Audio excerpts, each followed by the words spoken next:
connections and visiting with effervescent thinkers and dreamers. It's an uplifting hour that promises to leave everyone feeling better. So, who's up for some fun? Welcome. Let's get this party started. Hi, Roger. Good evening, Kris. How are you? Good. Roger is my trainer. This is test 3 of an upcoming podcast. So, Just we are, here. yeah. Thank you. Thank you for being here. It's all good, and welcome to everyone. Of course, we are just testing this out to make sure that we have a feel for it, and Kris is going to be able to do this. And you're already doing it. I So, am doing it. For those of you who want to make it tune in big. and actually, interact with us on the chat, use this use the thing that's going by on the ticker right now to access us, so that we can actually see your comments and your likes and various things like that. Twitch.tv/NDB Media, folks. And If Roger and I have got on a little bit early, and we've been talking about our different weather. I'm up in Tacoma, and it's raining, and it's going to be 20 degrees next week. So I think we're going to get snow on Christmas. And so I had to winterize my goat shed this morning. That was what I was doing this morning. Roger's trying to coax his cats indoors because it's raining like crazy. And nope, they're saying nope, not interested. it's raining like cats and dogs. But Yes. anyway, so I guess they want to stay with their ilk, but whatever. It has been raining all day. I've been here in the office, I think, the entire day, much to my sadness. But I do want to let everyone know, Kris, if you notice, if you roll your mouse over the number of viewers, you can see where they are, and it gives you an idea. So, Okay. if anyone is on Kris' page, go ahead and remember, if you do comment on Kris' page, we will not be able to read the comments. So you can head on over to our Facebook page, where all of the programs here on NDB Media are, or on the ticker down there, twitch.tv/NDB Media. It looks like we already have a like. Good Yay. evening, Brian from Georgia. How you doing, Brian? Thank you, Brian. Thanks for being here. Yes. Once again, folks, this is a test, and go ahead and leave your comments. We're going to be talking about stuff here. I don't know how long the program's going to go. This is up to Kris. I'm just here. Well, I'm waiting for questions from anybody who wants to. I've got some comments coming in. So let's good evening. That's Brian. Yes, Brian Tarvin. He is out in Atlanta.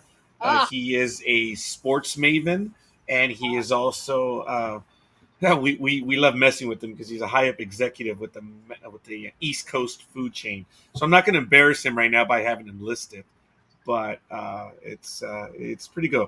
He's a college football fan, I believe, out of and I'm about to lose it. Alabama, I believe. Oh, I think I'm going to get in trouble on that one. I'm going to pay the price. Oh, he'll correct you if you're wrong, I'm sure. Oh, most definitely. Which is all the time. Merry Christmas, Brian. I hope all is well with you. Merry Christmas, everybody. This is Auburn.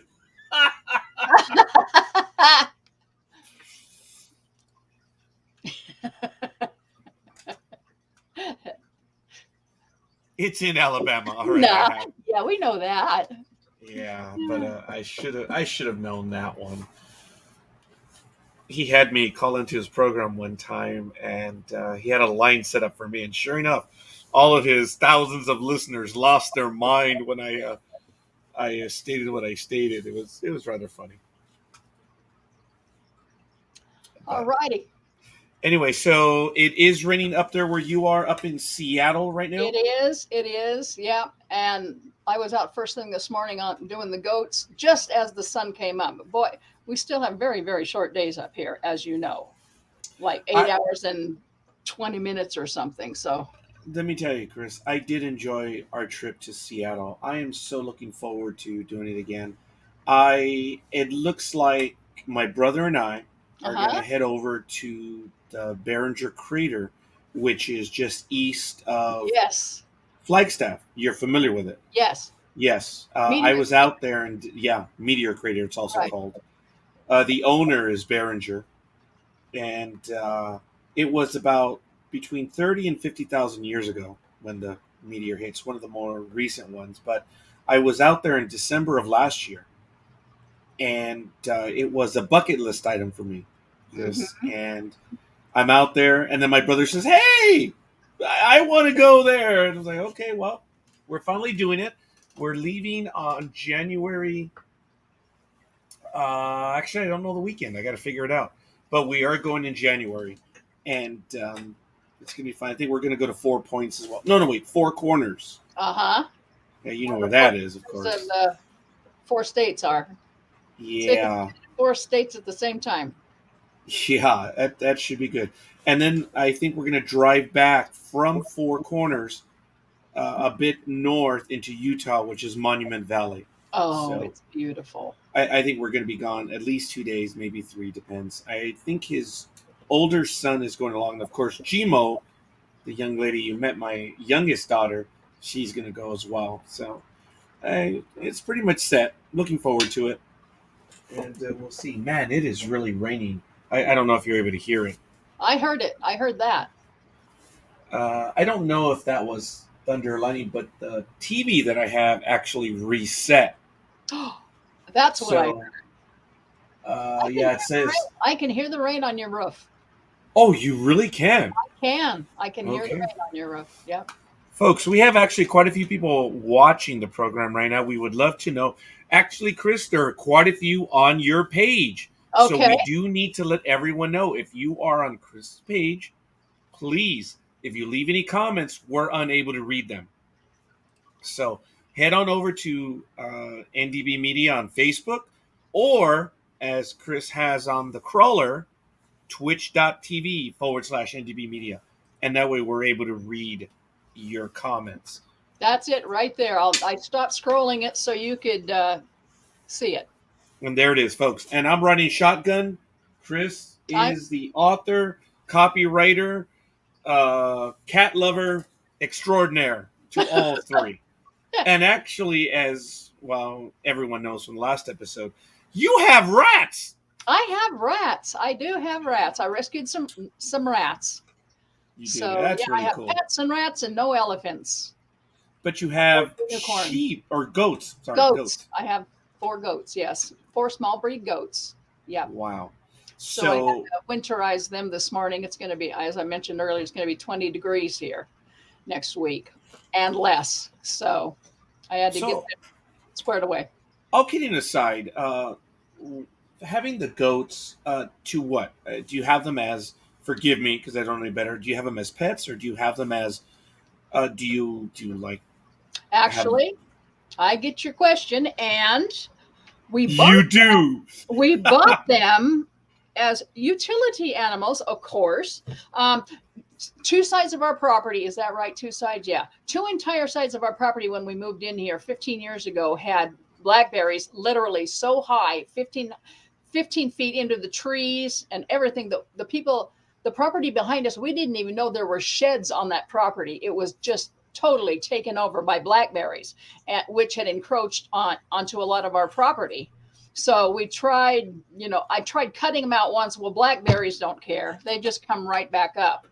And then my sister was going to poison them. I said, no, you can't do that. This is wetlands habitat and there's critters out there living and I don't want you to poison them. So I said, and I had exposure to goats when I was working with affection training school. So I said, can we get some goats? Well, she's not a big animal person, but she said, if you take care of them, sure we can.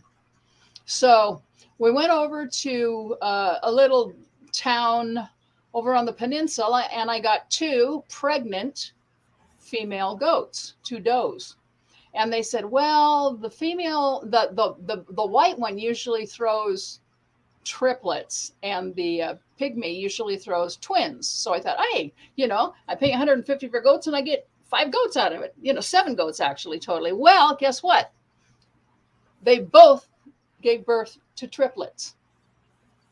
So that's how it started. Suddenly I went from 2 goats to 8 goats. Baby goats are the cutest things in the world. Absolutely the cutest things in the world. And well, I don't have enough land mass carrying capacity for 8 goats, but the neighbors saw them and said, turn them loose. And I could, because there was so much, so many blackberries that they'd have to eat their way out to get loose. So we opened up the gates and they went out and literally, like locusts, went out there and just exposed these old rusty cars from the 30s and all of the buildings that were out back there. And it was like, wow, this is amazing. And that's how, but now they have pretty well chewed it down. I have found homes for half of them because I don't have enough land mass carrying capacity for 8 goats. And so they spend most of their time now in our pasture, keeping our blackberries from coming back. And during the summer, again, sometimes the neighbors will say, open the gates, let them in, let them in. And so we do that too. So that is the story of my goats, and they are so much fun. Oh, that is absolutely cool. Yeah, As a matter of fact, we this is what I'm telling everyone. We have a lot, and I'm sorry for deviating, but I went to your page right now. Lots of comments. Marie Mel, I'm a fellow DeForest Kelly fan, says hi, Kris. Tammy Armstrong says hi. Hi, Tammy. Hi. Hi. Hi, guys. There are a few comments right there.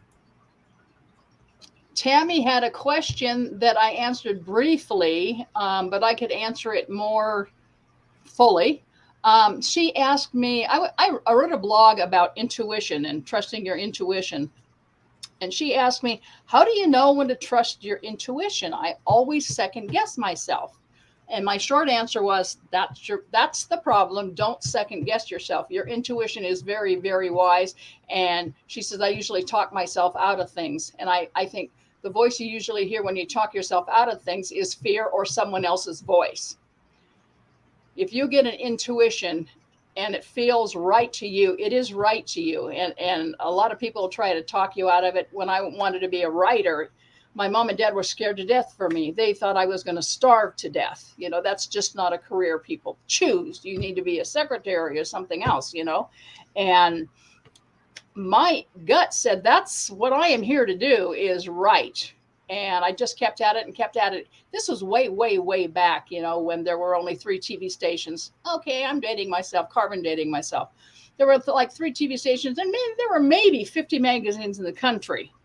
I mean, I didn't know the information age was coming and that people would need content and copy and all this stuff. But my intuition just kept saying, you will not be happy if you aren't writing. So I just kept doing it, basically on my own and for my own, edification in journals and stuff. And then sure enough, pretty soon the information age came along. People needed copy and content. And I've been a copywriter and a content writer and a features writer and an editor. Ever since, for 15 years, I've been doing that exclusively as a career. And so your intuition is usually trying to tell you things that the outside world may not agree with. But in many, many cases, it's really what your purpose is. It's what your core purpose is. And I always encourage people, listen to the yay sayers in your life, not the naysayers. Naysayers might even be parents who are just scared to death for you like mine were, but the yay sayers are the teachers and the actors and the other writers who kept telling me, you are a great writer. Keep doing that. Keep doing that. And I listened to them. Finally, I listened to them exclusively and to my own intuition that this is what I came here to do. And that's how that really happened, is just going with your gut. If it's your passion, yay. Jeno, how are you? I like 8414 Squirrel Lake. That's cute. Yeah, that's the ID that they're using. I don't know if it's temporary or if it's okay. Their regular one. Karen Jano Phillips. I don't know if I should have said that since she's using an alias, but hello. Thank you for calling. And does anybody have any questions or comments? Here's a comment. Yeah, that's it. I did it. There we go. Yeah. So, yeah, that's how things happen. You just as a kid, what did you love to do when you were a kid that you could turn into a career? What thing, a lot of people love putting things together, Yeah. taking things apart and putting clocks together or wagons or, usually what there's a quote in the Bible, raise up a child in the way he should go, and when he is old, he will not depart from it. I always thought that meant raise up somebody to be a good little Christian or Jew or whatever. And when he is old, he will not depart. Actually, that's not what it means at all. It means find out what your child's uh, passions and ambitions and skills are and encourage those so that they can go out into the world and do what they were brought here to do, what they, incarnated basically to do. And I'm going, that's it. That's exactly it. So, I grew up drawing cityscapes, bridges, and all sorts of inanimate objects. I think or if I remember correctly, somewhere in the third or fourth grade, they had pegged me to be an architect, and this is something that I just shared with someone within the last week. I've never told anyone else this. That uh-huh. I, I don't know why I didn't continue, but all those things were of interest to me. And now, being that I'm in public service, I'm indirectly Uh-huh. doing kind of. Actually, for about 15 years, I was the keeper of the records for every stripe, every sign, every mark, every little legal guideway or everything that was in LA County. I was responsible for making sure that everything was maintained records wise and that they were maintained, that the records were updated. And I did that for 15 years. It Wow. was exciting. It was cool. Yeah. It's Being very mundane, very boring. uh-huh. Being an animal lover, my dad thought, what's the most money you can make loving animals? He wanted me to become a veterinarian. And I knew I didn't want to be a veterinarian because animals don't like vets. They're afraid of vets. They get shots, they get things happening to them. And so I knew intuitively I love animals, but I want them to be happy when I'm working with them. And I want them, I wanted to be interacting with animals, maybe as an animal behaviorist or a trainer or something. You can't make much money that way. But um, again, my intuition said, no, those animals aren't happy when they go to the vet. I don't want them. I don't want animals to be afraid when they see me, Yeah, it's interesting that animals generally are afraid going to the vet as well. It's like they know it Well, is one of generally, those things. a lot of people really don't handle their pets the way a vet handles their pet, looking for knobs and knots and bumps that shouldn't be there. They're getting frisked, and Yeah. unless you frisk them when they're little and get them very, very used to that kind of treatment, it's very alien to them. I mean, it's like going to the doctor for us. Hello, just come on right on in and invade my body. So I have always, with my pets, I have always really, really handled them and tickled their toes and put my fingers between their toenails, and and really found out what the bumps and knots and whatever on them were like at baseline, so that if anything started to, change, that I would know to take them in. So my pets generally don't mind going to the vet. I mean, they wander around going, well, hey, this is cool. What's going on? And they let them pretty well deal with whatever needs to be dealt with. But unfortunately, a lot of pet owners don't do that.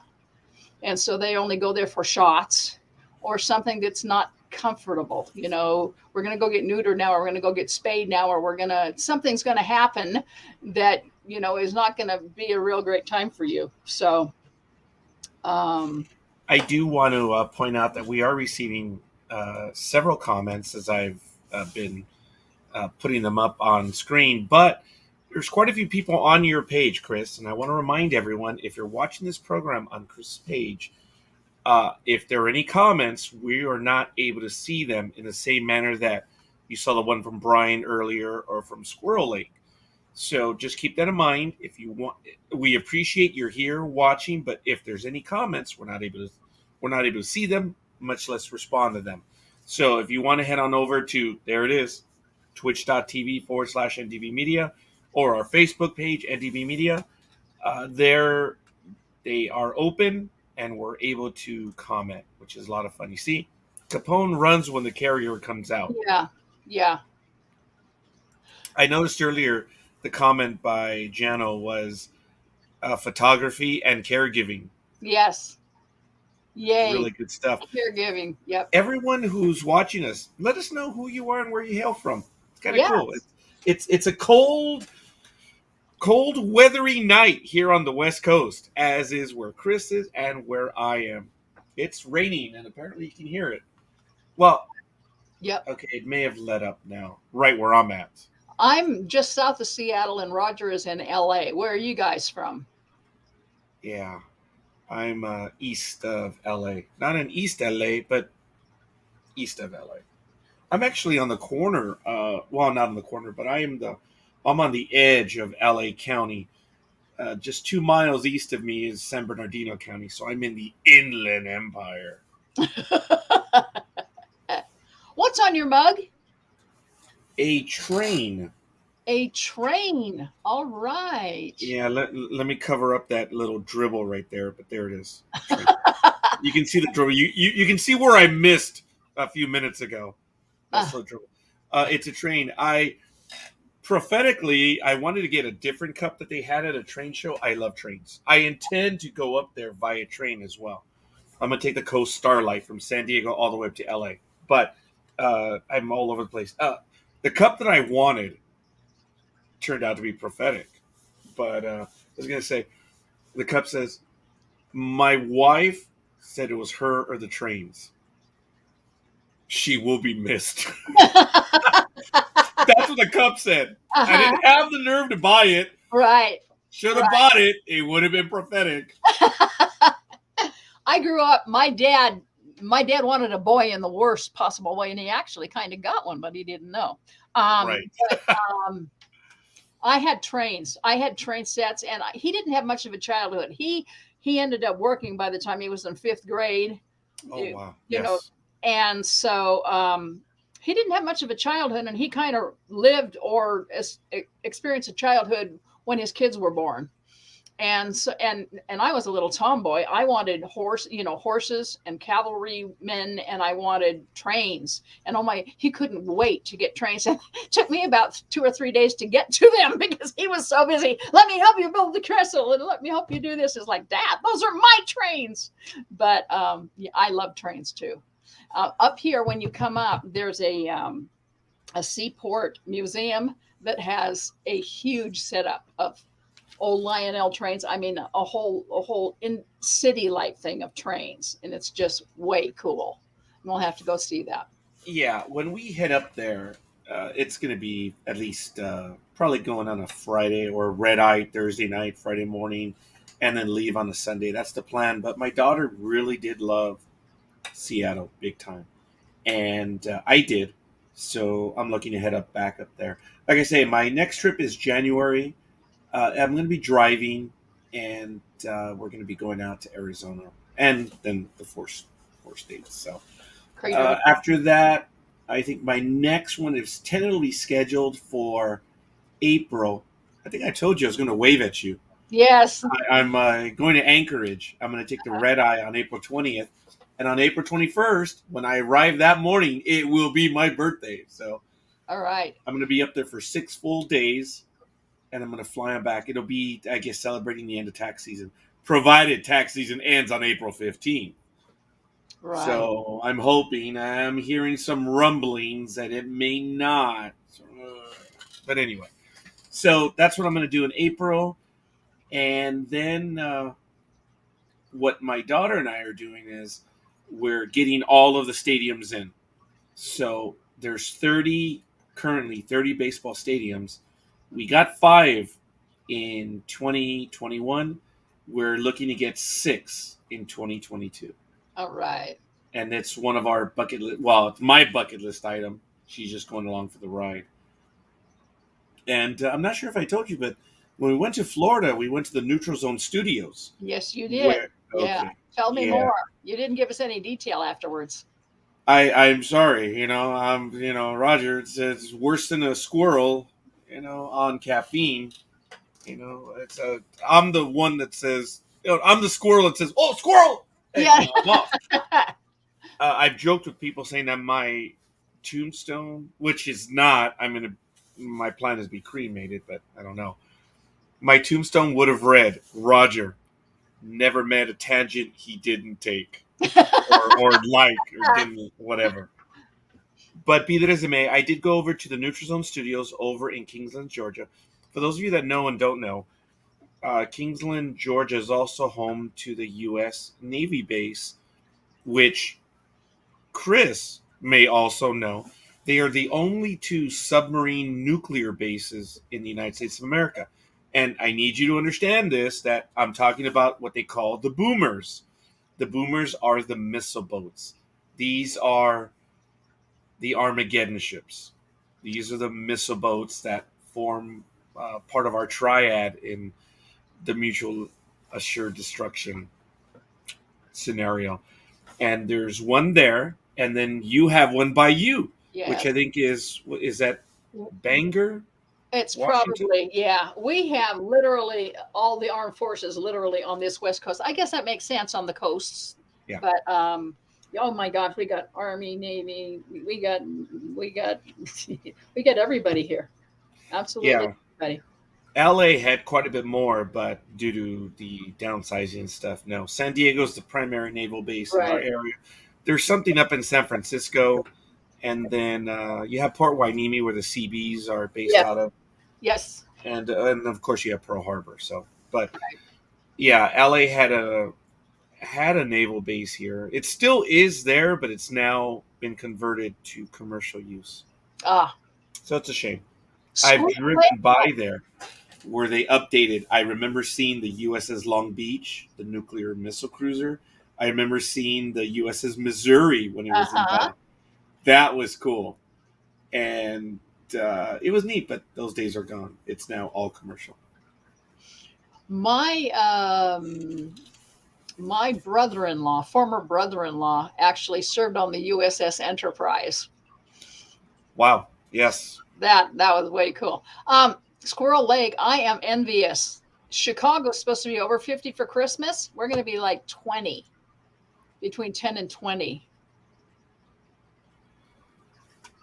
I do apologize that you're getting that. Hopefully, I was able to correct it. That's the thing. If we have a Facebook page open, it will carry over, and sometimes we're not able to hear. Hopefully, it's clear. But if the But app is also freezing, it may be weather related. To answer your question, Kris, yes. on how we correct it, it's internet connectivity. It's something that we just have to shut down on our computers, make sure that we're operating only StreamYard, and that's it. Ah, Because it will slow our connection down. I know on I think the first or second test, I can't remember which one now, my voice wasn't matching the movement of the lips for a while. And then it seemed to have corrected itself after a while. And I had that earlier today, and I just went into the mic. We're talking techie here now, folks. Excuse us. Went into the mic thing and clicked on it again, and it seemed to straighten it right up. So it's it's a little glitchy. Hopefully, it's no longer doing that. That's why we're trying to direct everyone over to the Twitch Right. feed right now, which should be good. And I thank you for the comment. We're gonna have to look into it. But Kris and Roger, when it comes to technology, we're the ultimate users. We don't create software. We Right. don't write code. Right. It's like, how much is it going to cost us? Yeah, I'll buy that app. Yeah. That's the look. Yeah, I yeah, I use it. I buy it, and that's it. And hopefully, I'll be able to figure it out. We've already gone through 30 minutes, Kris. Just having a Wow. conversation on a. Yeah. Today's Wednesday or Thursday? Um, I lost track because I was teleworking today. Today's Thursday. Forgive me. Sorry, Thursday. folks. I Last week lost you track. kept thinking it was Friday, and I said no, it's Thursday. But yeah, I'm lost too. This week's kind of crazy for me. Yeah. I do want to let everyone know that we will be on Saturday morning doing sports talk with the guys Yes. on the channel, and then I will be on Sunday night. I'll be doing a program which I needed to do last Sunday, but I couldn't. I wasn't feeling it. I was not feeling well. I was tired, and I just had to turn everything off. So, Jedi Tax Online. Sorry, I had to throw it in there. That's We're going to be go doing an ahead. issue on Social Security. So, it's going to be at 8 p.m. Pacific time if you want to join us. And this URL that you see right now will take you to it. If you want. Yes, everything is there. Right. That's why I've asked everyone when they join the network, look, just keep it on the NDB Media page and everyone will see it. I don't care where you send it to, but it needs to be on the at least one on the NDB Media So page. if you love sports, he's fabulous on Saturday mornings between 6 and usually 10. Yeah, we He does babble quite a bit. he does tax, prep And and education and all kinds of thank stuff. you. Yeah. We do financial planning. We try to help people with lots of different stuff. So when we do Jedi Tax, look, we have, yeah, I've already calendarized. I think that's correct. I've calendarized all my programs for 2022, and I talk from anything from financial planning to budgeting. That horrible, horrible word, budgeting. And it's the same thing like a diet, right, Kris? Yeah. Budget, diet. Yes. Yes. Talk about that. Talk about understanding investment stuff. It's an informational thing. And then of course we have Monday Night America, which is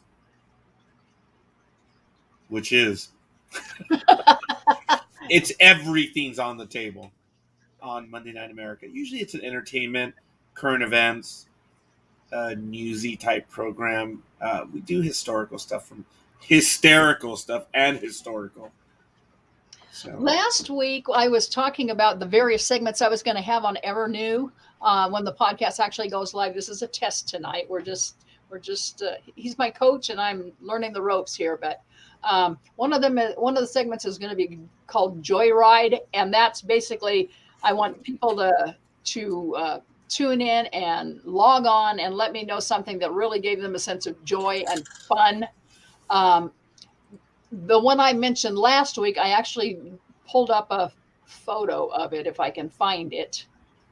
oh, Uh, that's right. You did a lot of uploading. Show it I off, did, Kris. Come I on. did, but I wanted to show the actual one I want to show, and I can't see it You'll right find it. This now. is part Okay, of okay. practicing. I'm learning overlays, so I put up all my books as an overlay, like that.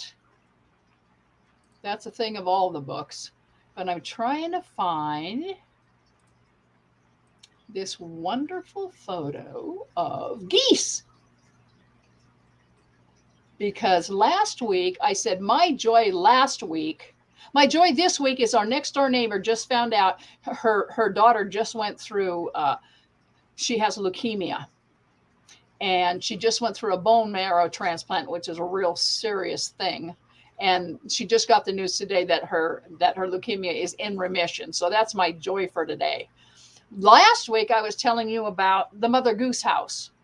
These Yes. are most of the geese in the Mother Goose house, and the mailman comes by every day whenever he's delivering mail, and he always brings them food. So I was walking one day, I was heading in the direction of the geese while he was coming from the other direction, and these geese start flocking to the front of the property, just honking and trying to fly, which they were not very good at, just excited like, Santa.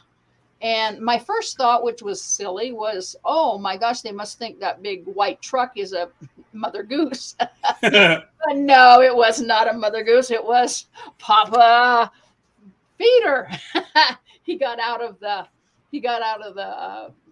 the USPS truck and fed them something. And I gave him this big thumbs up. I said, you just made my day. You just absolutely made my day. So those things that really give you an uplifting spirit that you didn't expect. If anybody has anything like that now, I'd love to see you in comments coming to help, give that kind of, because there's a lot of sad and bad news running around. And I like to lift spirits as much as I can. So one of my segments is going to be Joyride.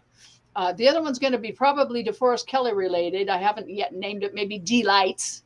I have written several books about DeForest Kelley because he was my mentor. He launched my writing career, and I've written and at the end of his life, I became his personal assistant and caregiver. But in the meanwhile, I became really, really close friends with him.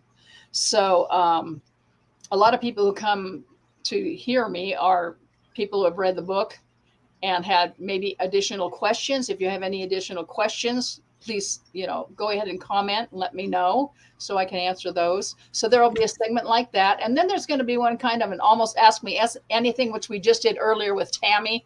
After reading my blog. And I should probably show you where to head to my blog if you want to do that. So that you can have,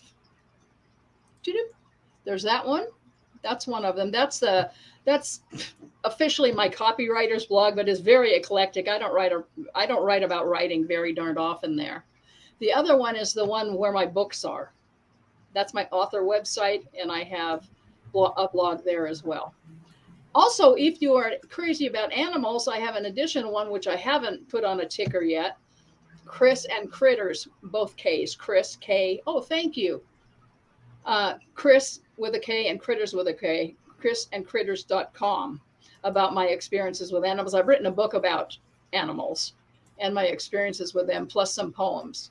So just depending on what you're interested in, there's probably a book there somewhere that is of interest to you, or you probably wouldn't even know about me or be coming onto this podcast. And I very much appreciate those of you who are, because this is my opportunity to really interact with you. And that's really what I want to do. I do want to throw this out there that even though we don't have Blog Talk Radio, which is our primary driver, where you're able to call in on a phone and call into the program, you can do it here as well. And if you want to join the program, you have to let us know that you want to join the program, and it will be the decision of Kris. If they want to give you the link, they would have to give you the link via either a text message or via email. You need to keep that in mind. Or you could just post the link out there. And if you want to join in, anyone with a computer and a mic, they don't even need a camera. They just need a mic. Right. You can join. Or on your phone, if you see the comment in the chat room, you may click on the hyperlink and it will take you into the studio. So I don't know if, it's dangerous to take calls from people you don't know. So that's true. But understand that is an option, right. And we've done that. I on my other programs, when it's an open mic, I put the link out there. And the way it works is, folks, the link is only active during the program. You can't click on the link after the fact and just come into the program. I mean, I suppose you could, but there's nothing going on. You can't leave comments, you can't leave anything. So that link is only valid for the particular program. So just wanted to throw that out there. Very good. So this invite thing down at the bottom is where I would go to get the link if I wanted to put it up and do let everybody come in who wants to. As a matter of fact, if you copy it to clipboard, yeah, and then you post it as a comment, everyone who's watching would basically receive that link and they could click on it. Hey, who wants to do that? Do I see any hands up? Any comments that, I want to do that? Now, for those joining, if you're joining on a phone, you can do so. You just need to give permission to the phone and mic, or the camera and the mic.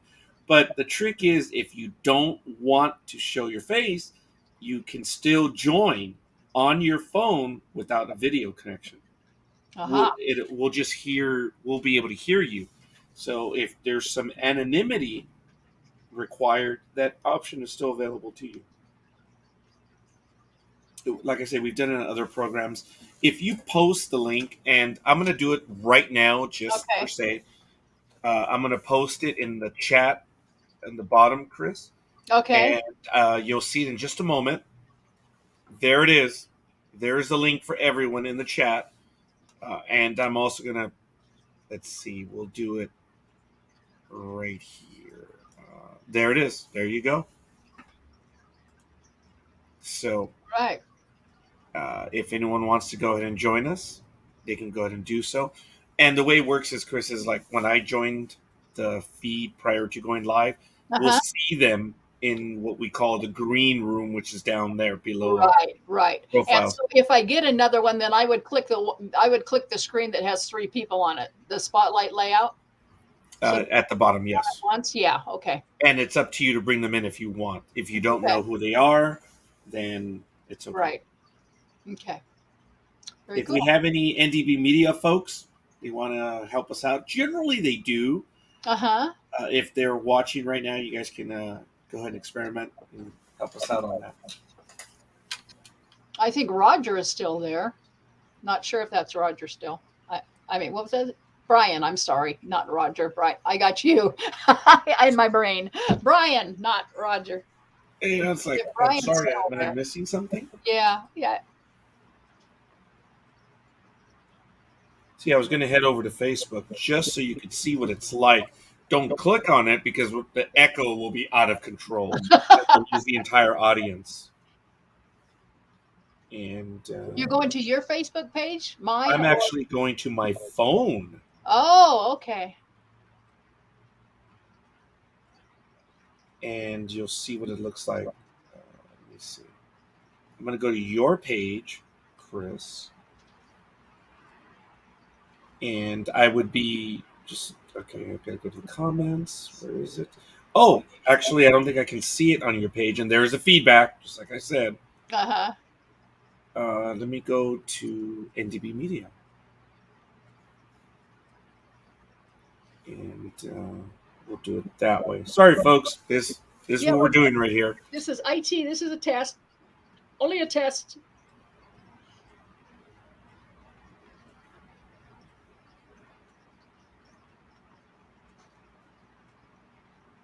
And this is so Kris can see what it's like.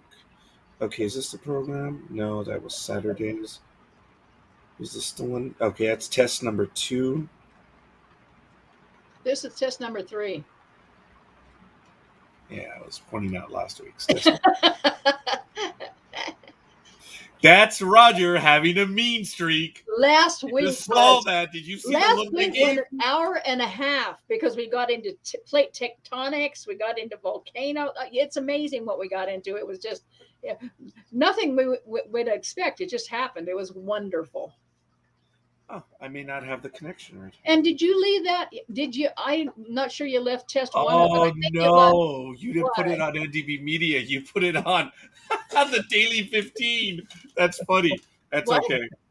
I have so many channels, so many pages. You chose the Daily 15. That was a rather immature and comedic program that we had for years. It was, my coworker and I were at work. And during our lunch hour, we would go live for 15 minutes, just messing around. I was the straight guy. He was the comedian.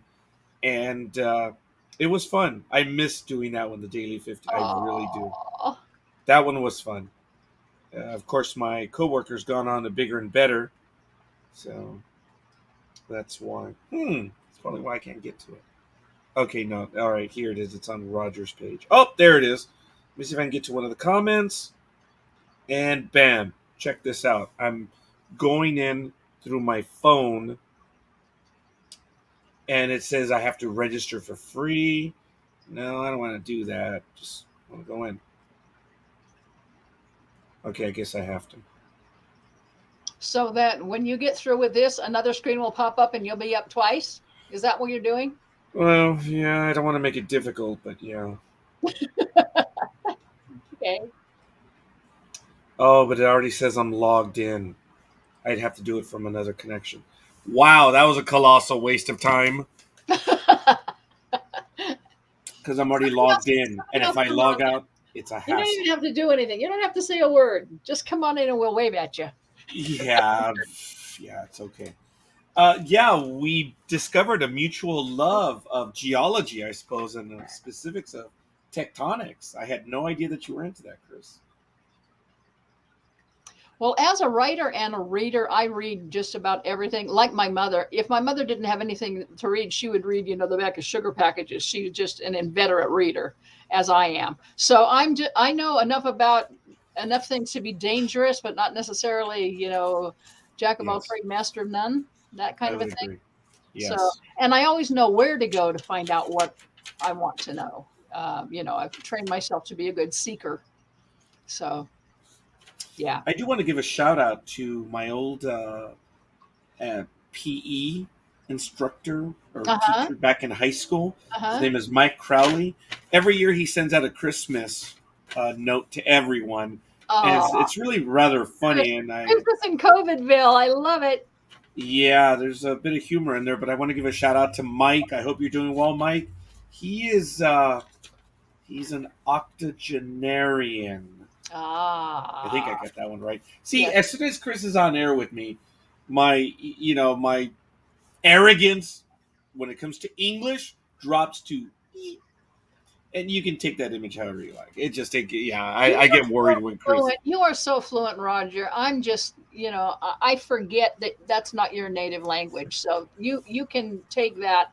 Well, the funny thing is, I was born here, of course, Uh-huh. but I was in a predominantly Spanish household, Right. and and everyone loves to tell me, "Oh, your Spanish was so perfect until you went to school." So, Kris, when I met my wife's family to be, Uh-huh. and they mentioned to me that my Spanish was excellent, those rat. Ugh! Oh, I'm sorry, you have rats up there. I can't say that. Yes. But they lied to me because I know my Spanish improved over the last 20 years. And they would tell me, "Oh, your Spanish is good." No, it wasn't. People told me that too. When I was at Warner Brothers, I was a friend with one of the custodians there who was from Mexico, and he was learning English and I was learning Spanish. He brought me this little syllabario, this first graders, whatever. And I told him that I told him that I had studied Spanish for 2 years, and we enjoyed it because we were both making mistakes, and so neither of us felt like we were, we're just having fun, we're just laughing and stuff. And he said, actually, Kris, you are very good. It's just that some of your tenses and some of your whatever, he says, I know exactly what you're saying, and that's the important thing, you know. And yeah, you sound completely fluent to me. The only thing that I think you have you keep saying Kris instead of Chris's. And I know if it's a possessive, it's something belonging to Kris. It's Chris's, just like it's Roger's. But You you know, have an S I in do the have a thing Kris. that I don't say Jesus's. I would all when Well, it's the possessive, it's Jesus, right? And as I love messing with everyone, I right. know it's apostrophe, but I always say when there's a sky comma, when there's a sky comma, you don't say Jesus's. It's Jesus. It's always Jesus. Is it Okay. not? Well, Is anyhow, it not? yeah, it's Chris's. I know one time Dee and Carolyn called me up and said, Kris, Dee wants to write sign a photograph to somebody who's working for him. They after the Northridge earthquake, their wall came down, and they hired people to come put it back up. And he Yes. wanted to sign a photo to the boss who was running the project because his wife was a big fan of Dee's. He wanted the guy wanted Dee to sign the thing to the boss's boss. In other words, his wife, to the boss's boss, DeForest Kelley. And he asked Carolyn, he said, is it BOSS apostrophe S or is it BOSS apostrophe? So they called me and I said, it's BOSS apostrophe S. She said, well, I don't believe you. I'm going to call the library. And I said, okay, well, you call the library. So they called the library and they said, actually, you can do it either way. And I'm like, okay. But you still need to say, I feel you always tell it, it's Chris's, just like it's Roger's. It's Chris's. Unless you want to say it belongs to Kris, so you don't have to, yeah. But anyhow, according to the library and the person they spoke to there, it can be, you can do it either way, whatever feels right to you. And I'm like, all Well, right. I have now been educated. Thank you. Huh? And I am blown away. And that's good. I don't know if I'm going to change my pronunciation of Jesus, though, just because. Okay. It's a tad snooty. Right. Right. I'm just going to continue doing that. Okay. But for Chris's, yeah, I've been very deliberate. I've already slipped up a few times, and I know Kris has caught it, and I'm trying to be respectful. And so I'm trying to get it correct. So, Yeah. But that's the only thing I see that you do that I don't. and I defer to you So clearly. So I'm going to have to work that in correctly. That's anyhow, this is pretty good. Of course, Squirrel Lake says that mom was a librarian, always had a book to read. Which yeah. is cool. Well, I the spent neat quite a thing, time in the library. I came up before Scholastic book fairs. Oh yeah, I know those. We always had the Scholastic book catalog, and that's one of the luxuries in a poor family that might, because they were only like 35 or 40 cents back then. And mom would say, you got $5, spend it any way you want, because she wanted me to learn to love to read. Because kids who learn to love to read generally end up being book lovers, and they're better learners in school, and they get a leg up from people who don't read very much, and or who don't learn to love to read. And mom was always saying, I'd ask her a question, she said, you can always find that answer in a book. She didn't necessarily always give me the answer, but we had Funkin' Wagnalls, we had the Encyclopedia Britannica, we had stuff like that in the house. Yeah, he's gonna go get one. I'm gonna go get. I was gonna reach for my Funkin' Wagnalls. I completed the set, but I do have it. I'll have to take a picture and I'll put it in. I'll upload it to a comment on your page so you can see it. But I do have issues 1 through 29 Funkin' Wagnalls. I also have the dictionaries. Remember, and I have the yearbooks and the science books. Yeah, they don't make those anymore. They used to joke about that on Laugh-In, Funkin' Wagnalls, and I'm like, excuse me, don't laugh at that. Yeah, I actually do. I have the yearbook for events of 91, 92, and 93. Wow. And I have the science books for 92, 93, 94, 95. So it was an inexpensive encyclopedia set. Absolutely. Yeah. I could not afford the Britannica. Right. Which now is on a little, actually, I don't even think they even sell anything related to that. It's all on the internet now. Yeah. I don't think we had Britannica either. We had some knockoff version, but we did have Funkin' Wagnalls. Yeah. I think that's what it was. It was Funkin' Wagnalls for me as well. I went to the school fairs, or the Scholastic school fairs, and I don't know if I had a limit per se, but, and I'm not going to say I was judicious even back then, right? But I always scored every time Mrs. Lemming, I think she was my 4th grade, would hand them out in school, in class, and we would be able to purchase the books that we wanted to. Yeah. And one of my fondest memories is the Choose Your Own Adventure books. Absolutely. Mine was The Third Planet from Altair. That was my first book.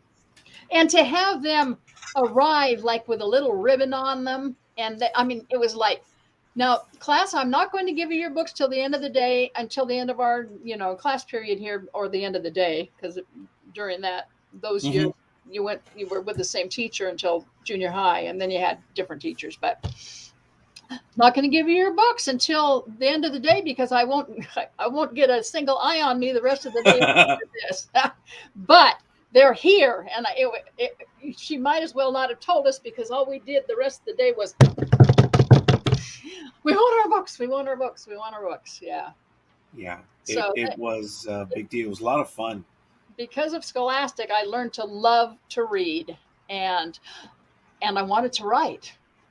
Yes. As soon as I learned, as soon as I learned to string words together, it was like I can do this. You know, the funny thing that happened to me, I don't know how old I was, but I was a huge Roy Rogers fan, and I was always getting the Roy Rogers comic books. Wish I still had them. Um, and they came out about once every month or every month, every couple of months. And I kept bugging mom, every time she went to the store, every week, Mom, bring me a new Roy Rogers as soon as possible. So finally she said, Kris, they don't make as many Roy Rogers books as you want all the time. If you want some Roy Rogers stories, you're going to have to write them. Oh my God. It was like this light bulb went off in my head. I can make Roy Rogers do whatever I want him to do. And Dale Evans. And the whole gang. I can create my own stories with them. And that's really what started me. So I started writing, Star Trek stories and Stony Burke stories and whatever stories, I was interested in. I just took the characters and, wrote my own stories about them. And that's really what got me so passionate about it. Now I write mostly nonfiction, but back then it was just taking the characters that I loved the most and giving them new adventures. So, and then the teachers would read them, and I'm so shy. I really am shy. So this is outside my comfort zone doing this. Yes. But Yes, it is. yeah. Um, but the teachers would read them in class, and I just wanted to melt and run under somebody's shoe. I was just so embarrassed. I didn't want to be like pointed out or have a spotlight thrown on me. I didn't even like birthday parties. Um, but I was always really, really proud that she thought it was good enough to read to the class. I was always blown away by that, even though it embarrassed me. Yeah. I look forward to your program being live on a regular schedule because I imagine you're going to be discussing the events that have happened in your life over the last 3 to 4 years. And it's a bit of a tease to the audience, everyone watching right now. Right. It's up to you if you want to get into it or not. But I am.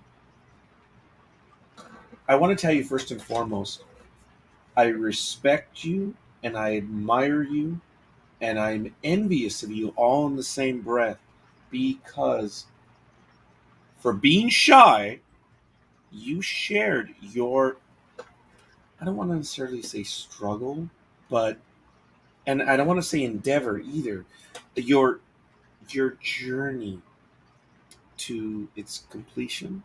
I don't know if that would be right, but your change, for lack of a better word. Right. You, it was on your page, Right. It was and really I scary. read about it. It was really scary for me. What he's referring to is the fact that I came out several years ago as transgender.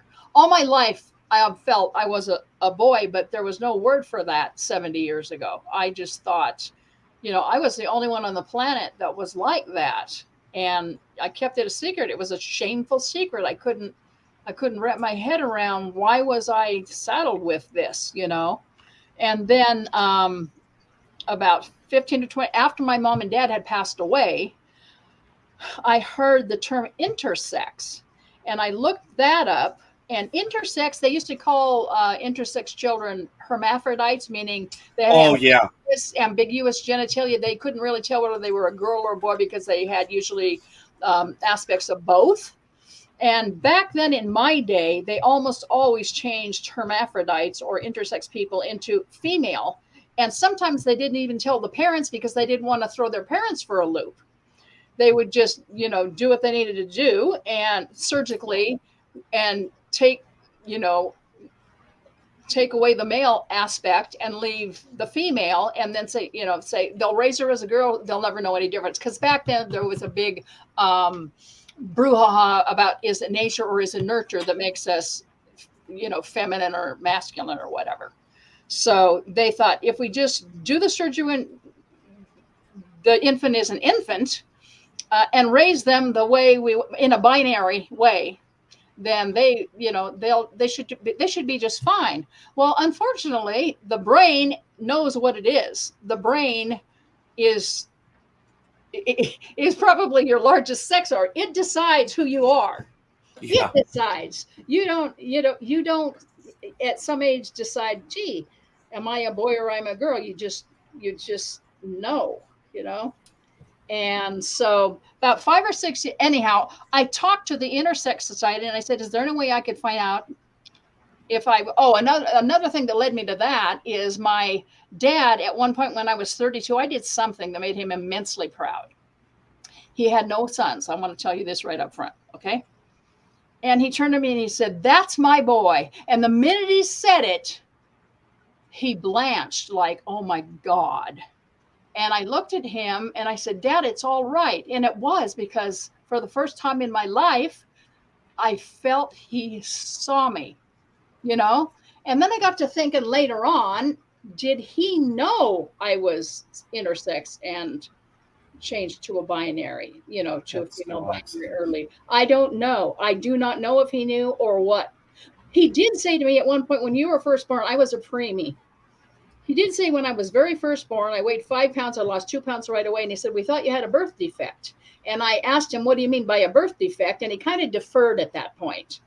And he said to me, well, you would fit inside a cigar box and your butt literally was no bigger than the tips of my 2 fingers. You were just tiny, absolutely tiny. That's how he deferred at that point. I feel he was deferring at that point, because that's not a birth defect. That's just little. That's just preemie, So is it something, Kris, that maybe they didn't even understand? I don't think even doctors necessarily understood it.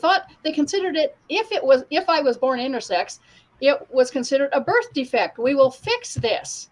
And then you just raise her as a girl and she'll be fine. Okay. Well, I never thought I was a girl. I just never did. I mean, my heroes were all guys. I read boys' books. I read the Hardy Boys. I was guy, So then and when I was a teenager, I read Jan Morris's book, Conundrum, which is I had read several Christine Jorgensen, men who felt they were women and had transitioned. And I bawled with him. I cried so hard because I could understand it. And yet I still didn't make the connection that I was the opposite, that I was, but that's why I was connecting so tight, so passionately with them. As I read their books, I was just crying. I was just in tears for them. So let me see, about 7 or 8 years ago, I heard the term transgender. And I said, well, if I'm not intersex, I'm definitely transgender. I have a male brain. And from that point, I began to hear there were other people like me, which was huge for me, absolutely huge. And I thought, oh my God, I'm not all alone. And then I heard, like from George Takei and folks like that, about how transgender people are often, they commit suicide because they are treated so horribly by society. And I thought, I'm this kind of a very, very minor mini celebrity in the Star Trek world. George Takei came out as gay. I think I can come out as transgender. It was scary because I had heard the hate. I had watched other people hate on other people, but I finally just said, I'm going to write a book. That's how I'm going to come out. I'm going to write a book. I'm going to explain my story. I'm going to explain the journey so that whoever hasn't gone through it can understand it from tiny to where I am now. And I said, I'm going to give it my best shot to try to explain what that was like. And I did that, and I published the book, and I expected to have to develop a really thick skin and let people be tacky or whatever they wanted to be. But I did it, and you know what? I did not get one single. I had people come to me and say, Kris, I'm transgender too. I had people come to me and say, oh my gosh, my daughter is telling me she's my son. What do I do? I said, you love them. You love them. You take them and get it officially diagnosed. I said, kids know who they are. That doesn't mean you should run right out and switch them over but you can give them hormones so that they don't develop the secondary sex characteristics, so that when they're 18, they can make the choice and have the surgeries, and they won't be quite as horrendous as if they had developed their secondary sex, uh, correct characteristics quite so prominently. So I wrote the book basically to explain, and I just went, okay, I've got to do this, because I wanted other transgender kids who are teenagers now to know it gets better if you can just get through it. The older you get, the more you realize we are all unique individuals. We do not have to hide who we are.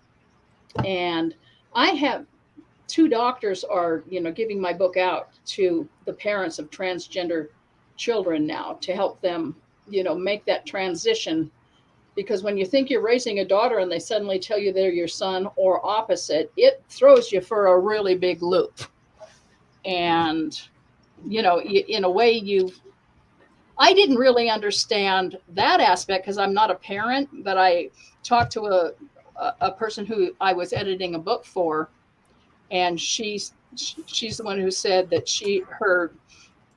her daughter was her son, and she was going to write a book about it. But and she wrote a book about it, and I was able to enter a parent's conundrum when they discover that their child is not who they think they are. And she said, I didn't want to believe it. I didn't want to believe it. And then I took them. They were so sad. They were always so sad. And they hadn't been as an infant until they started to realize that the world wants them to be something they aren't. And he just was always so sad. So she took them and got them diagnosed and asked them how they wanted to be referred to and did they want a new name, and yes and yes. And they said, do it. Who do you want to be? What's your name? And so this child blossomed again and just became this joyful person again because they could inhabit who they were. So my book has helped people, do that tough, painful navigation. And maybe it's one of the most important books I've ever written. The other ones are very, entertaining and entertaining. This one's educational. It's also entertaining. I mean, there's no pity in it. It's just my journey. There's no,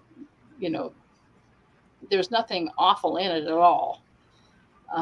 But your next step, my next step, I had my chest is doing this now. I had my chest masculinized a year and a half ago. Yes. And it has absolutely liberated me to be a happy person again, because I was always being misgendered just looking at me. I know when I wore heavy coats as a kid, really, really heavy coats, I was almost always identified as male. Can I help you, sir? Until my voice, I'm not taking tea, so I have a high voice. They'd hear my voice and go, oh, I'm sorry, ma'am. And I go, no, actually, you're right. But, so, yeah. Due to my voice, I've been mistaken for female.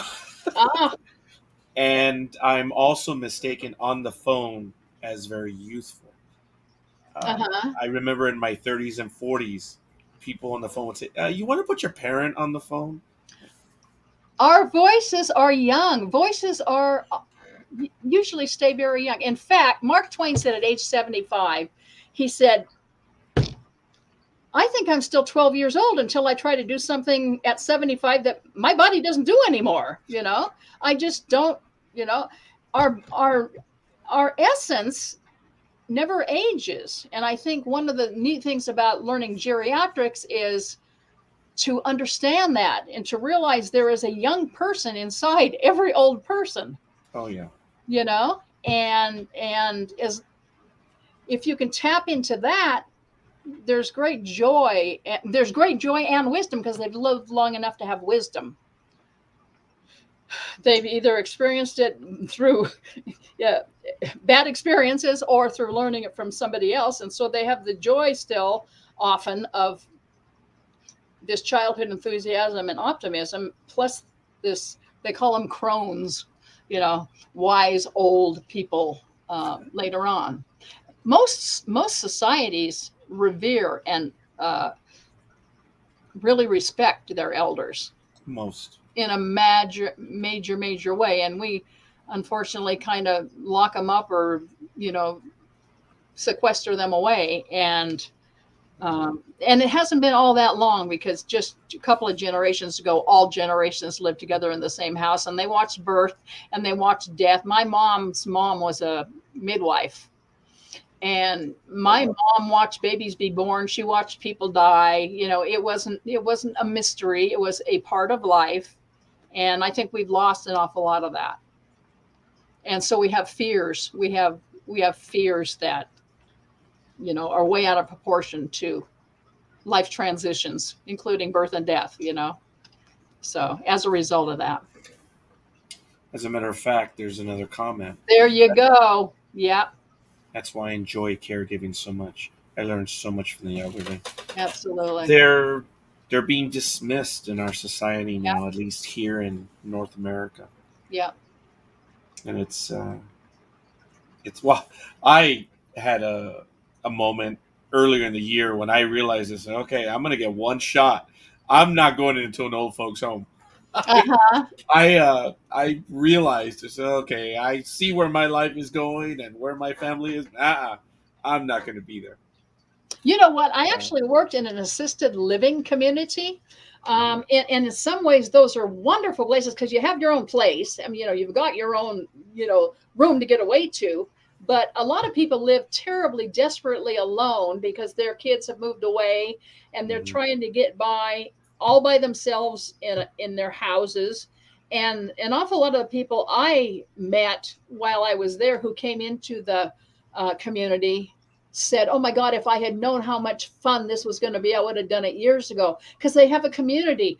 They don't have to make their own meals. They can come down to lunch. The shuttles take them where they want to go, and they get to go with other people. And there are games and there are activities, and they go to plays, and they, you know, go to museums, and they go to the beach and stuff that generally a person living by themselves, especially if you have any kind of activities of daily living, you know, handicaps, not handicaps, but challenges, um, you start getting limited as these things happen to you. And in an assisted living community, um, you have all these people helping you with the things you can't do so that you can continue to do all the things that you can do.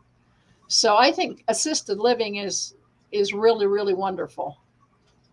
But if you have support and community and everything you need at home, that's obviously the absolute best.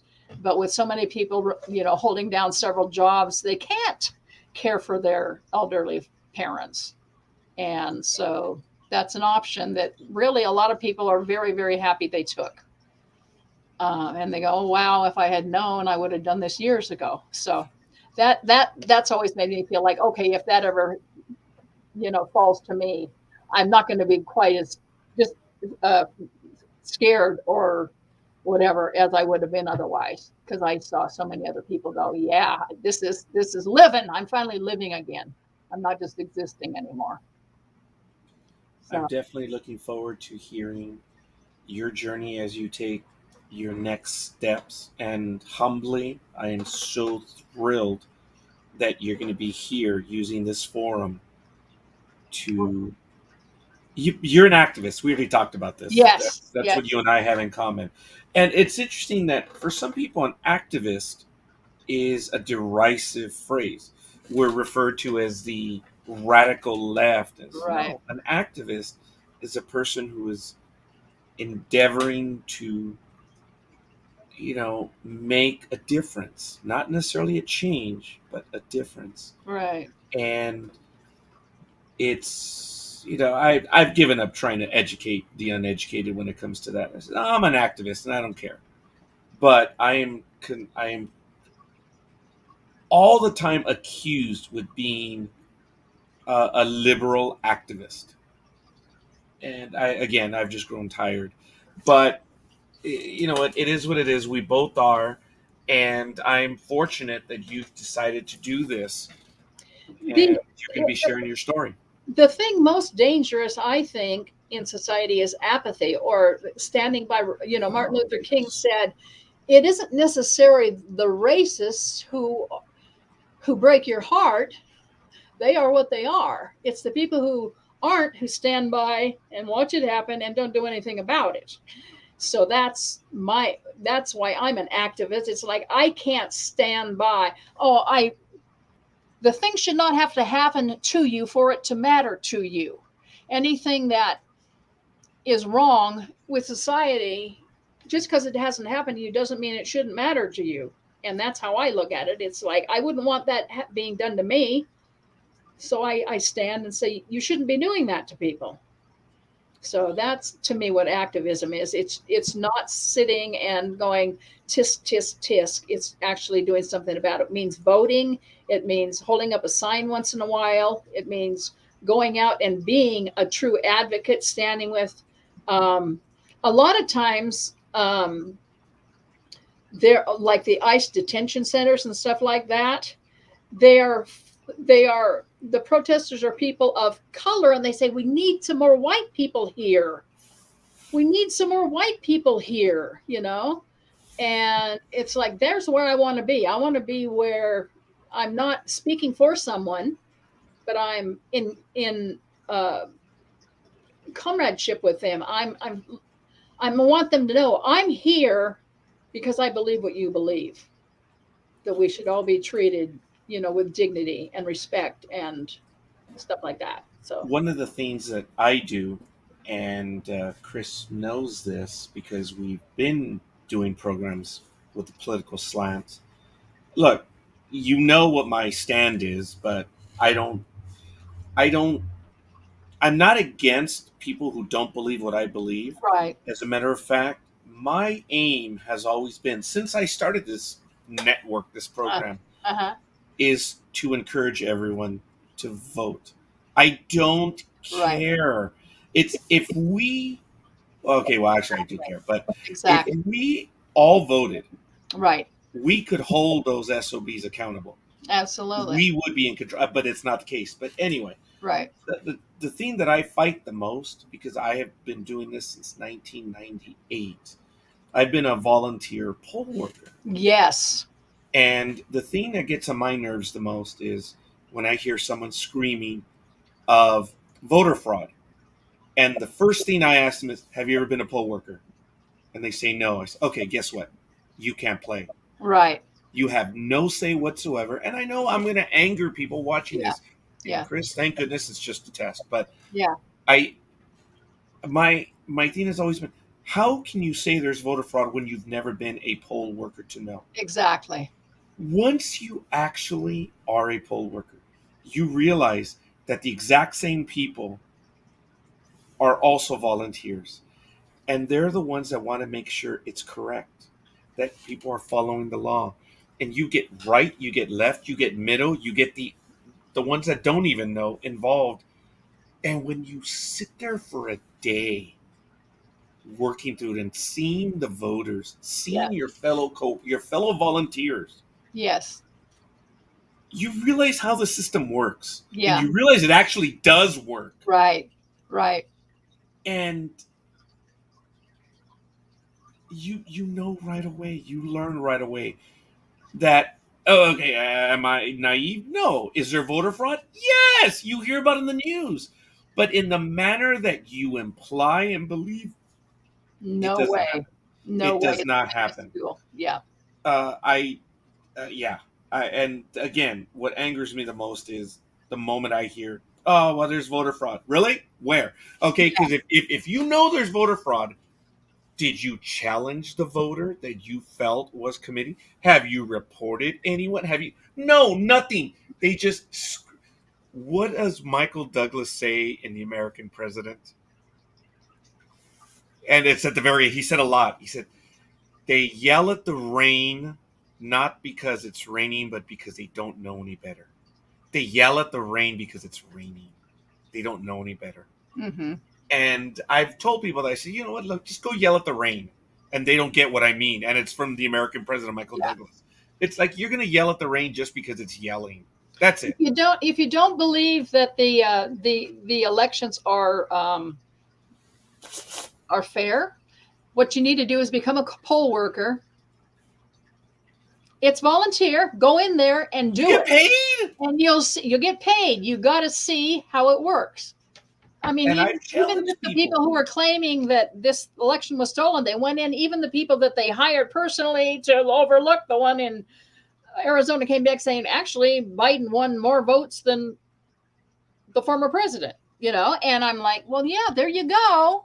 Um, yeah, it's really, really, really hard to steal an election unless you, of course, do it. Try to Elections, pull a January 6th. part of the way the system works is elections are local. Right. And the way the rolls work is if you go to a polling station, you can see. You said that was going to happen. I You knew it did was going right to before we happen. went live. It's just Yes. a matter of And time. you want to introduce our brand new guest? Mm-hmm. Who is that right there with you? Oh, this is Charlie. Charlie, let's turn around. So, Hello, Charlie. Charlie, show him your Charlie Chaplin face. I have two cats that have something similar, Uh huh. but they're multicolored. So we call. Yep, there's some comments. Yeah, to our guest. The that little mark that they have. The cats that I have, several of them are just they have so many colors. So obviously from the Voyager character 7 of 9, Are they one tortoises? cat. Are they tortoises? Not calicos, but tortoises? Meaning mostly dark with colors Oh running. no, these are calicos. Oh, okay. There are a few in the neighborhood, Mm-hmm. but when we moved from Southgate to Pomona, Mm-hmm. we had adopted a mama kitty with two daughters. But when we moved, we couldn't take them right away Uh-huh. because it was real sad because the neighbor had all three of those cats and kicked them to the street because they got a dog. Oh. What? So we adopted them and they were part of it, but we could not take them with us right away. So for those of you that were following me on Facebook, you now remember when my daughter and my youngest and I went in the middle of the night back to where we used to live searching for those cats. And we found the first one. And then the next weekend, we went and we picked up the other two, and they remained with us. And I refer to them as hood cats Uh-huh. because they're A1 predator cats. When they came over here, they did what they were supposed to do. And yeah, look at that. It's a beautiful cat. So we brought them over here, and there was a gopher infestation in the entire cul-de-sac. Well, nope, Yep. my one predator cats put an end to that. Yeah. I feel bad, but they did, and there were rats in. Sorry, I know you have rats. Yeah, my cats have been told not to eat my rats, so we're okay there. Just south of me, on the other side of the alley, there was two properties which were where they collect the stuff, and it was horrible. The rats were out of control. Mm-hmm. Well, my kids showed up, gone, cleared up the neighborhood. Yep. And I think that's why my animals were tolerated. My sister just wishes they would work on the moles. And they do try. They'll sit there and they'll watch the dirt come up out of the hole, and they're kind of watch. But moles are pretty smart. That's creative. Capone and Dillinger. So yes, one of the cats, a calico, had 7 colors. So duh, of course I named her 7. And then there was another cat that had also 7 colors. So I was like, okay, what am I gonna do with that one? So that's 7.5. Just because it's the daughter of the other one. Uh-huh. And then now there's another one, the one I was telling you about. Yeah. I've named that one 8. 8? Because that one 8 only because it just goes on and on and on and denial. Oh, okay. That's it. I named it 8 just because. Yeah. It's raining outside. I have the door open. Like, come on in. And it refuses to come in. So I'm like, okay, whatever. For Christmas this year from Terrell McLean in Florida, she sent me a pair of socks that have my cat's images on them. Absolutely adorable. I have them on right now. I'm pulling off. Okay, I was going to say, if you were able to show it, that's some incredible flexibility, Kris. Actually, that's beautiful, yes. And Oh, and that's Charlie right there. yeah, and that's Charlie right there. That's Charlie right there. He does. Twice. She doesn't know she's on a sock. No, that's impressive. Yeah, I'm pretty agile. I walk 4 miles a day and do rowing and all kinds of stuff. So, still pretty agile for a 70-year-old. Wow. I walk a mile 4 times a week. That's it. And I do it during my break. My 15-minute break, I'm able to walk the mile, the yard.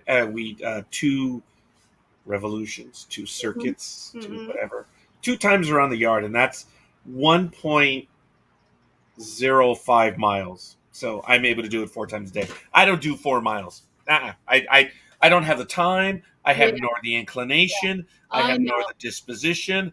I have no desire whatsoever. Well, I just got a Fitbit, so I'll be able to really, if I swim, I can put it on swim. It'll tell me how many calories I burn and the whole 9 yards. Yeah, mine talks back to me too, but does it? Yeah. It's okay. No. My friend Lisa has I one. admire you for doing that. My friend Lisa has one, and when we went up to Ording on the bikes during the summer, I told you we were riding like 100 miles a week, half of it uphill, and her Fitbit would go pretty often. It's like, oh, you are really doing aerobics right now. You should have said uphill both ways. That would have been perfect. No. I wouldn't do it uphill both ways. It's the downhill that gives us our reward for doing joy, the uphill. Right? Yeah. When I was in the corner of East Los Angeles, Montebello, Hay Street, for those of you who are on LA, Hay Street goes all the way up to the very top by Sure High School. And there is a signal light, 2 signal light, and a stop. This is about a 3-mile stretch of road, and there's 1, 2, 3 stops and 2 signal lights. So you can fly down the hill. And I know exactly what you're talking about. But getting up there, I was able to do it. My brother, who lived in Huntington Beach, had beachgoer, or as I would call him, flat planer. Yeah. He would moan about going uphill. I'm like, yeah, I'm sorry, dude. I don't live by the beach. Sorry. Yeah. So flatland, that's easy for me. Give me a break. And you know that Ording Trail is in the Lahar from Mount Rainier. So if we ever hear a Lahar warning, we have to flee up the sides of the mountains. And the Oregon Trail. Instead of trying to get back down to the foothill, down to where the vehicle is, we need to go sideways up a hill, because I guess you get about a 15-minute warning. If Mount Rainier blew out in the direction of this Lahar, then we would only have about 15 minutes before a wall of mud, would be coming down. You and I were using secret lingo last time we were on air, and we've gone back to it right now. We have. Folks, for those that know and don't know, a lahar basically is when there is not necessarily an eruption, but the side of a mountain comes down. Right. Water mixed with mud, ice, all that stuff. Right. We know they've happened numerous times because of the geologic record. Mm-hmm. And their name lahars, I believe that's the Indian name for this mud flow. Uh-huh. And Tacoma is pretty close. I think there are sections of Tacoma that are in there. But what a lahar is, it's just a massive mud flow that is coming off Mount Rainier. And lahars are not unique to Mount Rainier. Right. It's just that's what they're called. And at Ording or South Prairie, which is about 7 miles up from Ording, either Ording or South Prairie have 15 feet of lahar mud on them from an eruption about 500 years ago, and a lot of Indian villages that were living along that the route, of course, were destroyed in the lahar back then. So there's probably a lot of Indian, ruins below that. I'm not sure how many. I just don't remember right now. Mount Rainier. But I mentioned to you a while back that there's a professor up at your alma mater Mm-hmm. out there in Washington that he does all these videos. Are awesome videos, geology videos up in about Washington and indirectly Oregon and California. Mm-hmm. I believe the gentleman's name is Dr. Zintner. I will look it up, but he is like the guy when Uh-huh. it comes to rocks and stuff. And I've been wanting to reach out to him because he really knows his stuff. But he does these videos on YouTube. I'll find his channel just before we leave. Okay. But it's good stuff, folks. Uh-huh. He's I'm replicating, or I'm trying to replicate on a professional financial level what he does in the geologic world, or the world of geology, I should say. He's really good stuff, and he's done videos from Central Washington University, which is your Mm-hmm. alma mater, right? Mm-hmm. And I'm going to find his channel. Really good stuff, folks. Mm-hmm. Really, really good stuff. The videos are anywhere from 3 minutes to about an hour, and some of them are actual presentations at the university, so they can go for maybe an hour and a half. Mm-hmm. But I respect and admire the individual, and he's actually kind of funny too. He does not take himself seriously, which is really cool. That's great. And the guy, okay, yeah, it might not be for everyone, but he does have a sense of humor, which is really neat. And like I say, he doesn't take himself seriously. So I'm going to find it right now because I'm Okay. talking too much. Okay. I have a Um, cat purring in my ear, so I'm very happy.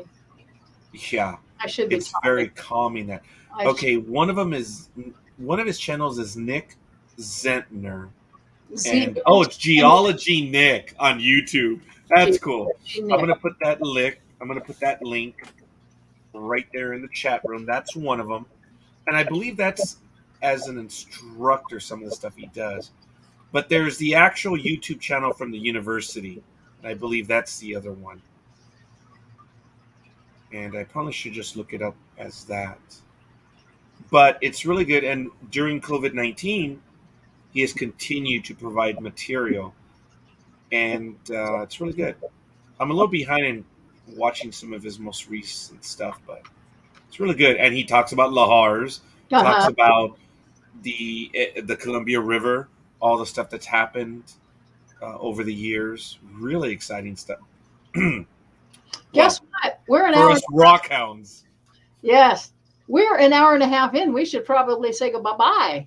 yeah, this is good. You're getting a feel for this, Yeah. and the thing, Kris, I think you've now noticed, like that.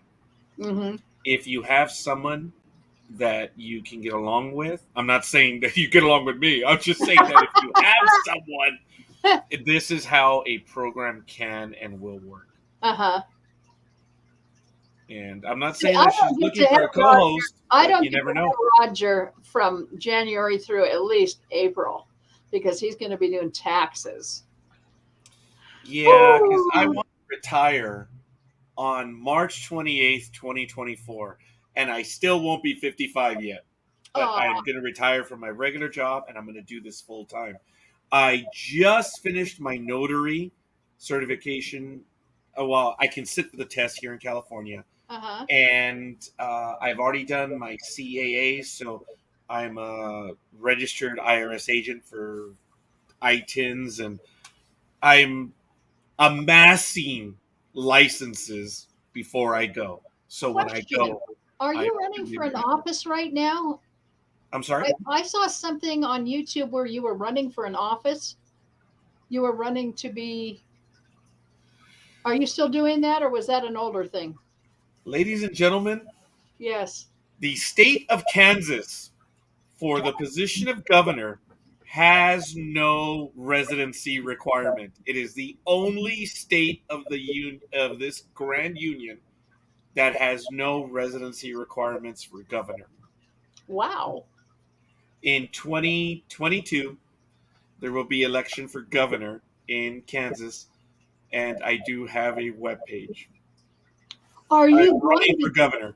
Whoa, that's awesome. So put up your webpage. Well, I will do that in a moment. But all kidding aside, I am running for governor. I am going to register so that I can be in the primary. Uh-huh. So I am doing it. I am running for governor of the great state of Kansas. So unfortunately, I can't vote for you. That would be voter fraud. But if you're in Oh, we Kansas, won't do that. so if you're in Kansas, Roger has my endorsement. And thank you, Kris. What an It's funny. amazing person. Folks, I would love to have the page exists. It's Rogelio Noriega for Kansas Governor 2022. That is my legal name. It's always been my legal name. It has always been Rogelio, which is Spanish for Roger, or Roger's English for Rogelio. I don't see a ticker or anything with that. No, because the page is it's. I have not been able to give it a correct one. So, I mean, this is the page right there, folks. But if you look up Rogelio Noriega for Kansas, oh wait, Oh, sorry. that's not it. There, is Yeah, that it? Okay. yeah, that's it right now. Okay.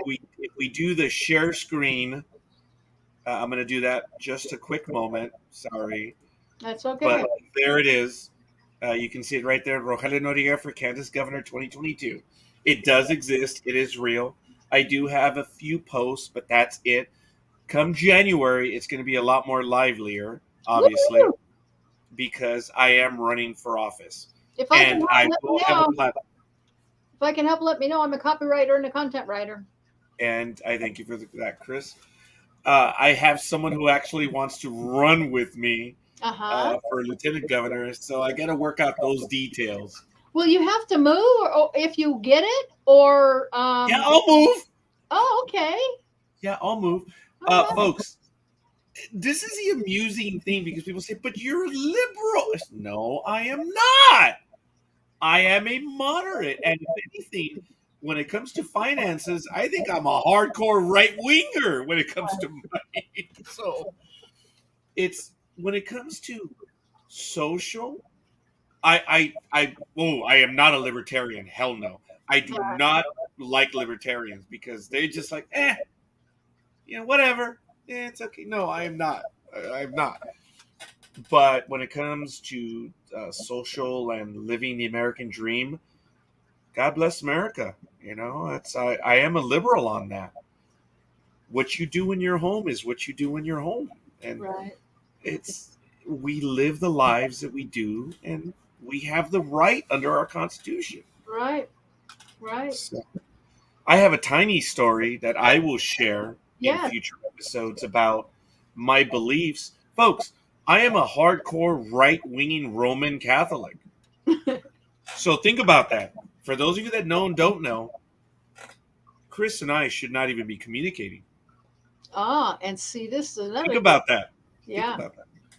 I should be against everything that Kris is doing.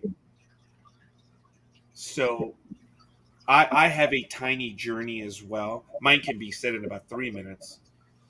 But I've grown, and there were two watershed moments in my life, and one of them was in 2005. And that'll just be another story for another day. And another one was within the last few years.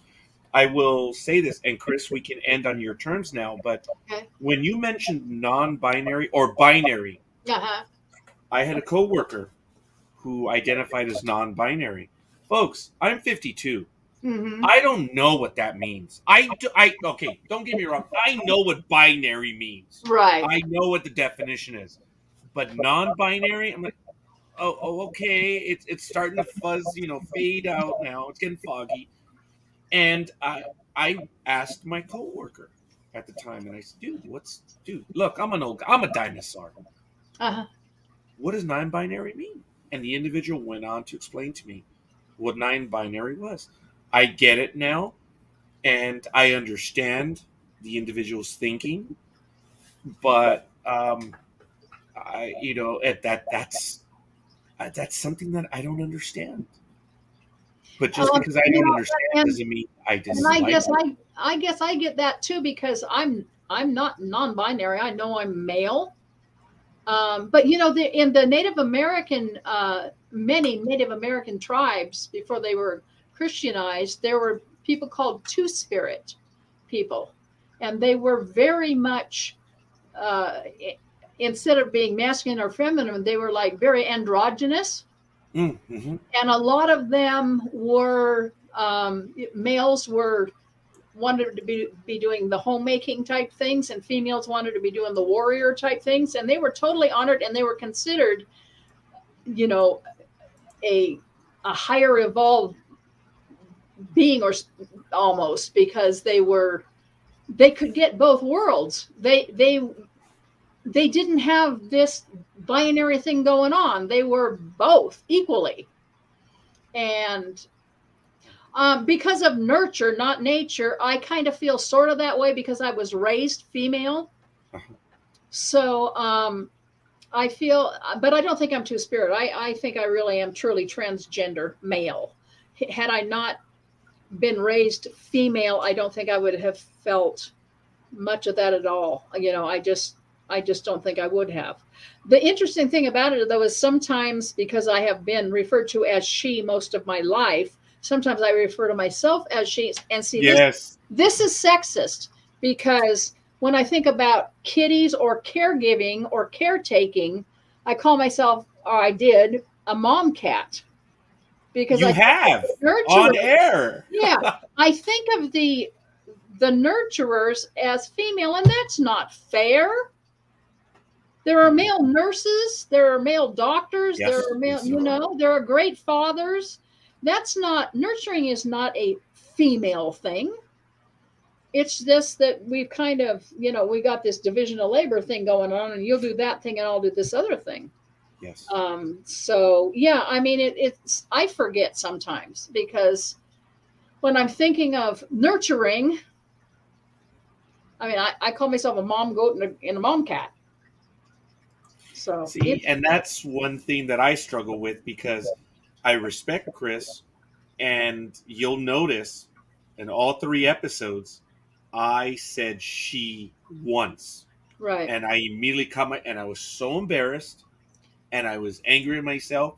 And Kris commented earlier about the Kris's stuff. Yeah. So, well, the reason why I'm screwing up the Kris's stuff is because, forgive me, but I am doing my best to avoid gender, because I'm going to screw it up. Right. So, and I don't do this just for you, Kris. Now, I've learned, because of you and others, I'm going back to my old days of I would just refer to everyone by their last name. Or what I say is I call everyone by their given name.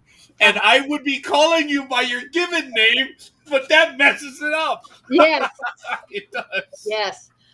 Yeah, it's most of my family still refers to me as she. I don't want anybody twisting themselves into pretzels. I just don't. I want people to be comfortable. And so I'm not one of these people that has a cow every time somebody misgenders me, because, again, I do it sometimes. Yeah, you did. You did on air, and we kind of laughed about it. You can't spend 65 years of your life referring to yourself as something and just get over it. It's a habit, So I don't take offense. I know some people do, and I don't. I just plain don't. Whatever you feel comfortable with, I'm okay with. And maybe that makes me two-spirit, although I'm not Native American. But I'm not anti-female. I'm just not one. I had a lot of people many, many times wish me Happy Mother's Day. I've never been a mother, never been married. And I'm like, don't do that. Mothers go through, I mean, I know that many of them love what they do, but they are 24/7, 365 for years, sick kids, throwing up kids, earache kids.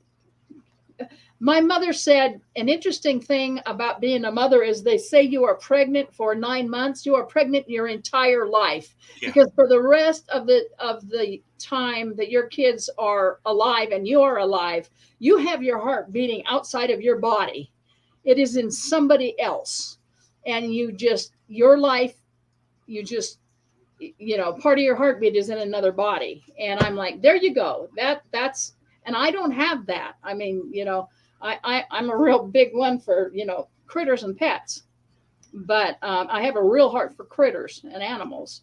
But mothers mothers go through way more than I ever go through with sick critters and animals, and I don't have to send them to college or buy them a car, you know, either.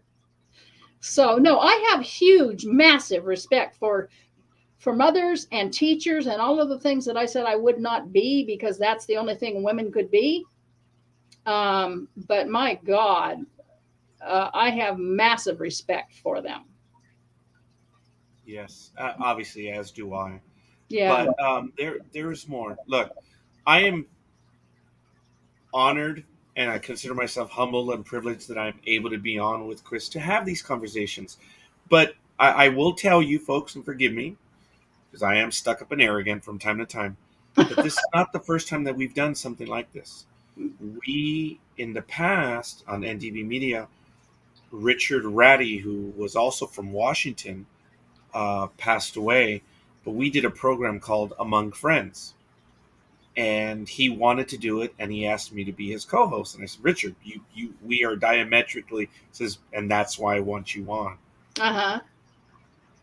And that was also, I said there were two watershed moments. I believe that was the third one. And I told everyone what my beliefs were and everything. But if we could cross that bridge, anyone could cross that bridge. Absolutely. And that's why I tell everyone what my beliefs are. Yeah. And folks, I do not judge anyone.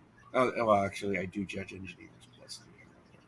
Anyway, I work with them. I've had it with them. It's in they suffer from the God complex. Yes. But that's okay.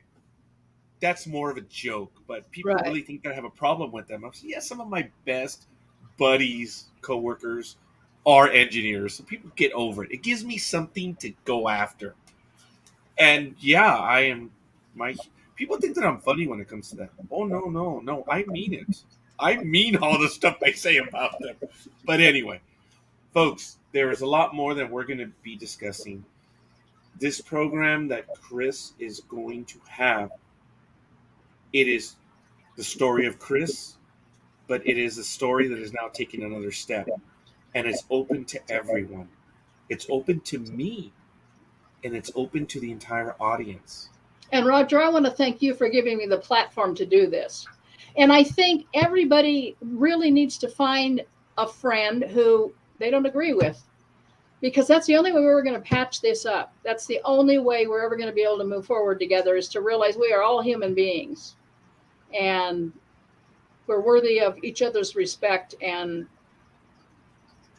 just like Roger says, everybody vote. I don't care who you vote for, just everybody vote. Because if you don't, your voice is lost. Your voice is lost. It's a missed opportunity.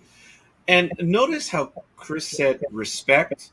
I would even dumb it down, forgive me. I'm not taking away what Kris is saying. I'm saying it's not even an issue of respect. It's an issue of understanding that they're human beings. Doing your best to try to put yourselves in their shoe and find out, why are they afraid? Why are they this, that, and the other thing? I just wrote a blog post on it. That will be part of the journey. Yeah. And I'm so looking forward to this. Yeah. And folks, I've been a part of it before. And I'm thrilled to be able to, well, I can't say, okay. I consider myself privileged to be able to sit down and have this conversation. If I can do it, anyone can. Yeah. And that's, I guess, what I'm trying to say. Yeah. I am a hardcore right-winger when it comes to my belief system. It is what it is. I leave it out there. I don't judge anyone, because we all, especially in my belief system, we all have our own crosses to bear. Right. Funny, right. I said crosses. Yeah. I did, didn't I? Well, see, that's not, no. No, but it's funny. No, you're talking about plural people. Crosses is right. We all have our crosses to bear. Each of us has their individual cross, and that is correct. And it's not possessive. And it's folks, plural. You have to post in the chat room, Roger, shut up. Let No, Kris talk. Roger, keep going. Yeah. The program belongs to Kris. You need to keep me in my place. I've shared my fears with you that dead air is Yeah. bad. Yeah. So yeah, I am the eternal airhead because I cannot stand empty air. I Uh, had to fill it with stuff. So, and I'm not okay. saying that Kris has done that. It's just it's my natural theme to keep the conversation going. So, He's a radio Kris, guy. Okay. Well, I just wow, want to we say almost went goodbye. 2 hours. Thank you. I know. Thank you. Thank you. Thank you, everybody who has Squirrel Lake. Thank you very much. Oh, there's quite a Brian, few, and of course Brian, and uh-huh. also Born Karen Tamel. and Tammy, and I know I'm forgetting people. Thank you. Thank you. Thank you so much for being here on test number 3. We'll only get better, and we're getting the kinks the all ironed out here. So I will say goodbye, and I'll catch Roger for a brief few moments afterwards. Thank you, everybody. Merry Christmas. Merry Christmas. See you after the holidays, or maybe are we going to do this next week, or I'm in. give it a It's up kick? to you. Whatever you want to do. Okay, next Thursday at 7 for those of you who want to tune in. All righty. And if you can catch this rebroadcast, and I welcome you to do that. Merry Christmas to you, Yes, thank you. 8414 Squirrel Lake. Take care. God bless. And we'll talk to you hopefully next week. Thank you. Yeah. Bye.